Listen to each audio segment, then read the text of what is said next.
What's going on, everybody? Mario Parecka here, and I am here with Mitchell Earl. We just recorded a couple episodes of the podcast. You can go to discoverpractice.com and check him out, and Mitchell_Earl on Twitter. That's where you can find him. Mitchell, what's up, man? Hey, man, I'm glad we had a great conversation. I'm happy to be here and talking with you. We just messed with the lighting for like 20 minutes, but you're looking good. Yeah, just if you're going to use this to promote it, gotta look good.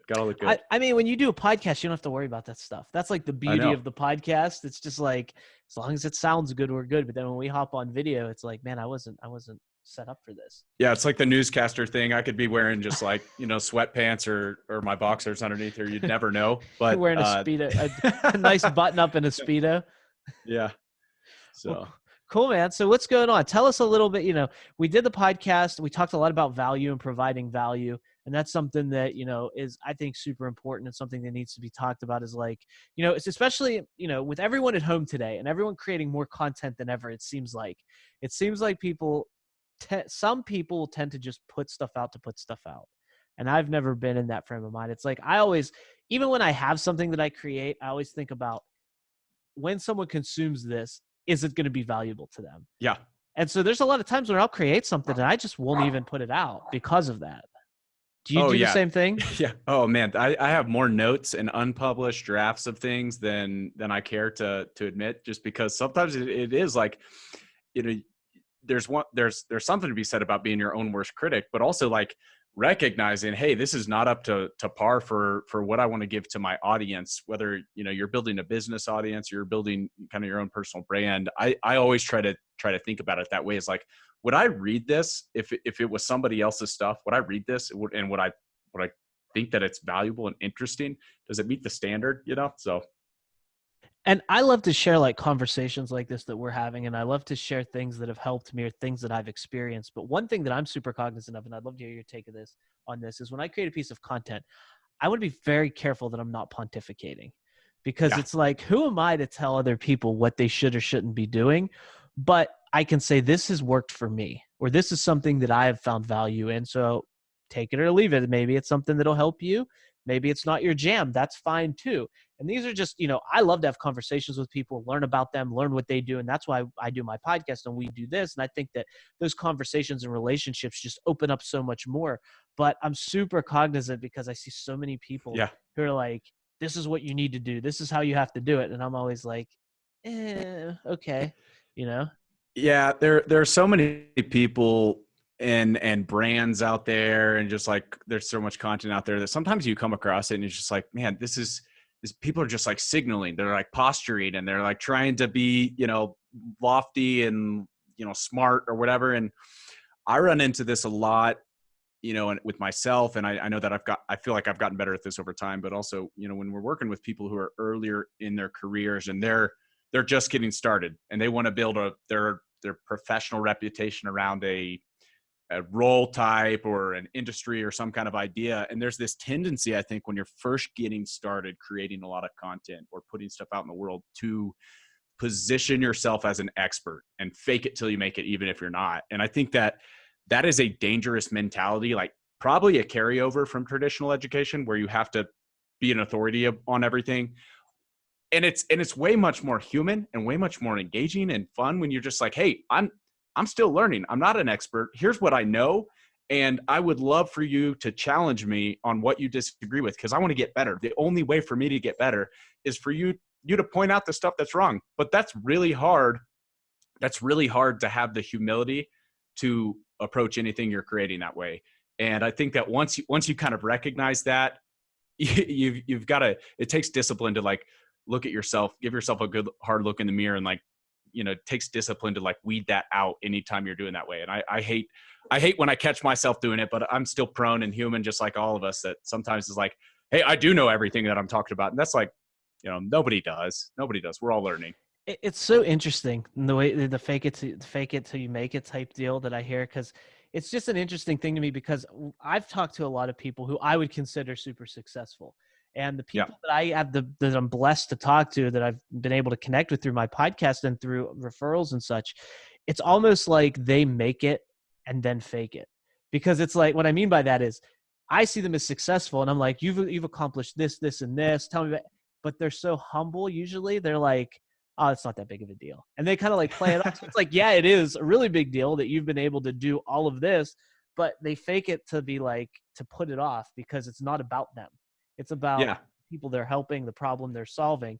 And then when you meet the people that really play it up, like you said, that fake it till they make it, you know that they probably just haven't quite, quote unquote, made it yet. Not that anyone ever makes it, Yeah. but they're not where they want to be. So they're trying to posture themselves there. Yeah, I think anybody who has made it, and ask me again if I ever do make it myself. I don't know. I feel like I'm still in the early innings of the game.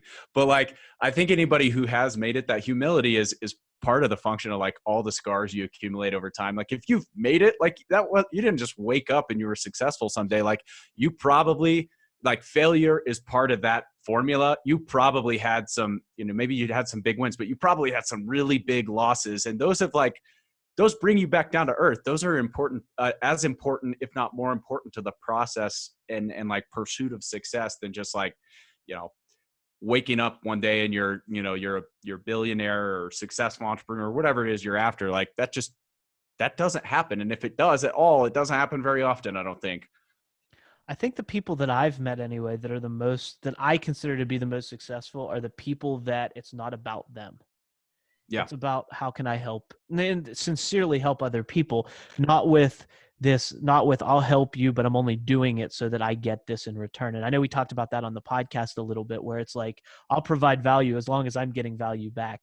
But I think it's the people that get to that point where they've been, they've had enough losses, they've had enough wins to kind of aggregate those together to learn what it feels like to win and what it feels like to lose and be able to appreciate both of them.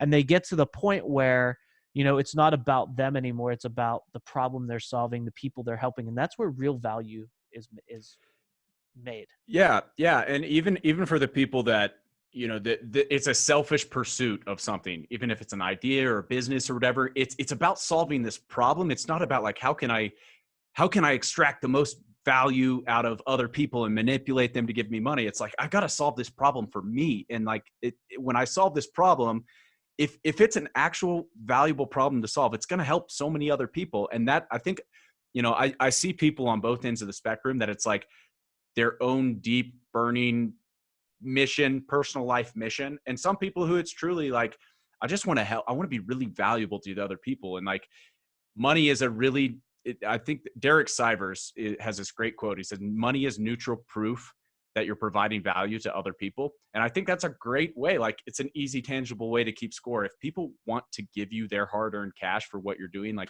that's a valuable thing. And the people who are successful and, they take it upon themselves to share their lessons and their war stories and their losses with the rest of us. Like, I, I feel so fortunate for all the people who actually do go write memoirs and start podcasts and share those things so that, maybe the rest of us can learn a little bit easier. Yeah. And I think another piece of real gold there that you brought up that I want to kind of touch on is it starts by solving that problem. And typically it's a problem you solve for yourself first. Because if Yeah. you have that problem, I can almost guarantee you there's other people that have the same problem. It's not Yeah. unique to you, probably. And there's a high probability, put it that way, that it's not unique to you. And like for me, my whole business started from the fact that I knew I had value to offer. I knew I could help people. And I just had to find the people to be able to help and specifically position it in a way that it could help them. When I figured out how to do that through all the conversations I was having, I was like, I have something here now that I can use to help other people who are in the same position that I was in. And that's where my Yeah. whole business came from. I didn't sit down one day and go, I'm going to go start this business. It was like, what are the problems do I have? How do I fix that? And now that I know how to fix that, how do I help other people who have the same problem fix that at a higher, faster, more effective level? Yeah. And I think It that's becomes a where, virtuous circle, yeah. a virtuous circle. Yeah. And then when you do it that way, though, it becomes, like you said, about solving that problem. It's not about how much money can I make. It's about, I know how painful this problem was to have. I know what it took to figure it out. How can I help other people so they don't have to go through everything that I went through? How can I help them solve it? And then you become excited. See, it's more exciting to see your clients having their problem solved than it is for you just to make money. Like getting this, like when you get to the point where you bring on a new client And it's exciting for a second because you see the possibility for that person, but then you feel this deep sense of responsibility because it's like, I want to help this person. That's when Yep. I think you're somewhere special, because it means more for you to help them because they've entrusted you than it is about the transaction. Yeah, and I think that a lot of people get it wrong. I think a lot of people they set out in pursuit of these like external signals of validation, whether it's money, status, wealth or whatever. Like when you set your sights on pursuing those, like you miss out on the really cool parts, the fulfillment, the like life mission, like the other intangible, intrinsic ways of keeping score. And I think, at least in my own experience, I've found that like those are better as byproducts of pursuing the stuff that's important to you, because like there's nothing like finding like finding a lot of fulfillment and being rewarded by what you do, by enjoying what you do. And like wealth and status, all those things, if you're doing really good at the things that matter and are important to you, like it's a good chance, if you're valuable, what you're doing is valuable enough to other people as well, like all those other things are going to be byproducts that follow. But it's much harder, I think, to set out pursuing those things and hope along the way somehow you find fulfillment in what you're doing as well. Yeah, I agree. If it's going where you're pulled, right?